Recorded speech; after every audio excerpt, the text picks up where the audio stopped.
So we were just talking about during the break that it's very hard to find anything that even questions Jayden Daniels.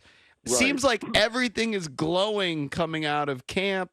What Dan Quinn says about him, what all the reporters are saying about him. I mean, has there been anything negative, or is this guy just unbelievable?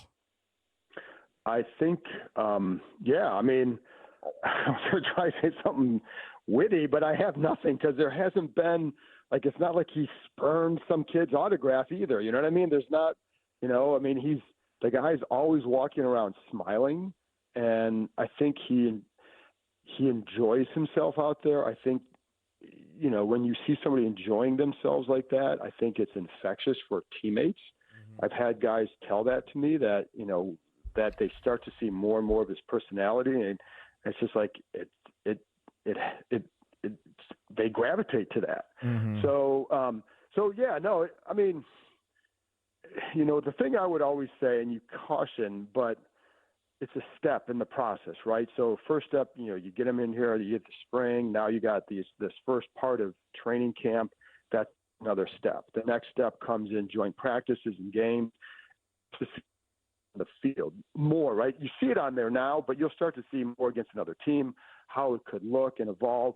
But yeah, I mean, the parts that they really like are the things that I think matter to playing the position. And that's, as Dan Quinn said yesterday, the processing speed. You have others talk about just, again, a natural leadership ability, but it's the work that he's putting in behind the scenes. I think that's stuff that they all gravitate toward too, or point to, because they know how much that stuff matters. So, I mean, on the field, again, there's so much we don't know yet. And I think that's what you always have to call. He was a really good pick, period.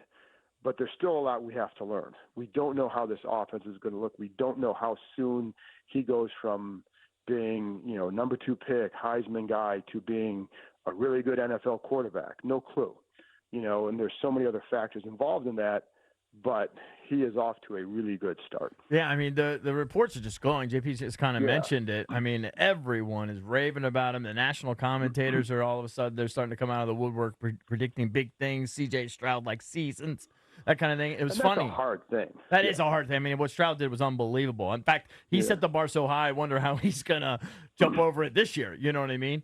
Yeah. But, I was on vacation last week and just kind of monitoring things from afar. And I thought, reading all this stuff, I said, man, we've really come a long ways for just right before the draft, where some people were questioning whether or not the kid even wanted to be here. And he's been nothing. Which is always, it was always crazy, but there was a little, maybe there was a little miscommunication, whatever. He didn't really know, but he's always been great, right? But everything, he's passed every test, been wonderful to interview. He's always smiling, great demeanor. But, man, when you really look at it, John, all the glowing reports, and then somebody commented, too, this guy's played 5 years of big time. It's not like he's a kid that played 1 year. Right. He's played 5 years. So I've always liked experienced quarterbacks, really, at that position. And this guy's seen it all, and they play at that level. And then with that athleticism and I mean, it really is. It's just set up right there for him. Let's not fail this kid. Right. And I think you bring up a good point, too, with the experience in college, because with that, I remember talking to Dan Quinn before the draft, and it's, some people looked at it and it's like, well, it means he's already hit his ceiling. They looked at it as you had a lot more information to gather. Oh, yeah. And you saw him go through situations. You saw him, some tough teams that he played with at Arizona State and how he had to handle, how he had to compete. You saw him go through adversity with that. You saw him transfer. 3-time captain, John. Yeah, right. And he transferred, and he had to learn a new system, a new team, a new program, and he flourished. And then you know what I mean? So they had so much more information to gather, whereas for some others, there was a lot more projecting I think you had to do, and based on a few throws in a game or whatever it was, right? I think so that all matters. And and then there's a maturity level too. And you're coming in at 24 years old or whatever he is. And I think that helps. And I really think that so much of it too is just his attitude. And,